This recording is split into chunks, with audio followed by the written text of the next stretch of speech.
Hello friends, स्वागत है आप सभी का आपके अपने चैनल हिंदी ऑफ इंडिया में।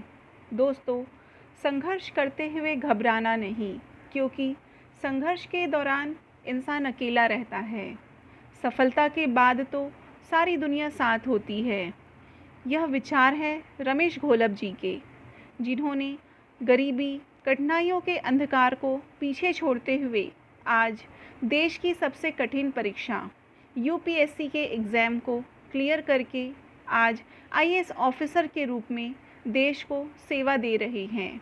दोस्तों, व्यक्ति संघर्ष के आने पर टूट जाते हैं, वहीं कुछ व्यक्ति संघर्षों से जूझकर आत्मविश्वास के साथ आगे बढ़ते हैं और अपने लक्ष्य को प्राप्त करते हैं, क्योंकि कामयाबी के लिए केवल अच्छे हालात और परिस्थिति का होना ज़रूरी नहीं है, बल्कि इंसान के हौसले, दृढ़ निश्चय का होना भी अत्यधिक महत्वपूर्ण है।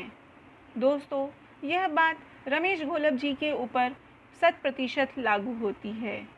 दोस्तों, आज की स्टोरी उन लाखों युवाओं के लिए एक प्रेरणा स्टोरी है जो सिविल सर्विसेज में भर्ती होकर के देश और समाज की सेवा करना चाहते हैं, जो चाहते हैं कि देश भ्रष्टाचार मुक्त हो।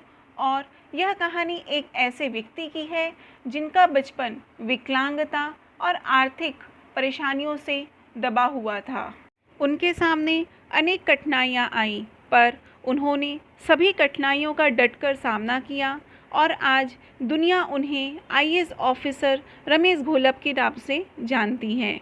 दोस्तों, आइए जानते हैं कैसे हालात से संघर्ष करके रमेश बने आईएएस ऑफिसर। दोस्तों, रमेश जी का जन्म महाराष्ट्र के शोलापुर में एक बहुत छोटे से गांव में हुआ, जहां उनके पिता की साइकिल पंचर बनाने की दुकान थी। इस दुकान से 4 लोगों के परिवार का भरण पोषण बहुत ही मुश्किल से होता था। इसके साथ ही पिता को शराब पीने की भी लत लग गई थी, जिसके कारण अधिक से अधिक पैसे शराब पीने में ही चले जाते थे और धीरे धीरे दुकान पूरी तरह से बंद हो गई। इसके बाद परिवार का गुजर बसर करने के लिए माँ ने आसपास के गांव में चूड़ियाँ बेचना शुरू किया। घोलप जी अपनी माँ की मदद करने के लिए हमेशा उनके साथ चूड़ियाँ बेचने जाते थे, चाहे धूप हो, बारिश हो या ठंड पड़ रही हो। पोलियोग्रस्त रमेश जी कभी भी पीछे नहीं हटे। रमेश जी का गांव इतना छोटा था कि वहां केवल प्राइमरी स्कूल तक की शिक्षा की ही व्यवस्था थी। इसीलिए प्राइमरी स्कूल की शिक्षा प्राप्त करने के बाद वो आगे की पढ़ाई करने के लिए अपने चाचा के पास बरसी चले गए। दोस्तों, रमेश जी पढ़ाई में काफ़ी अच्छे थे। इतनी कठिनाइयों के बावजूद उन्होंने 12वीं कक्षा में 88% अंक प्राप्त किया। इसके बाद उन्होंने शिक्षा में डिप्लोमा किया और 2009 में एक सरकारी शिक्षक के रूप में उनकी नौकरी लग गई। पर रमेश जी यहीं रुकने वाले नहीं थे।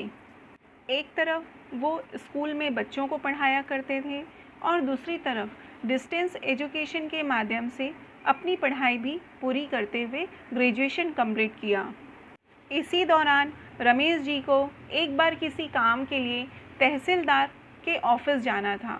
वहाँ उन्होंने देखा कि तहसीलदार के पास बहुत पावर होता है, तो उन्होंने ठान लिया कि अब मैं भी बड़ा अधिकारी बनूंगा, ताकि मैं अपनी माँ और गरीबों के लिए कुछ अच्छा कर सकूं, साथ ही समाज में फैले भ्रष्टाचार के खिलाफ खड़ा हो सकूं।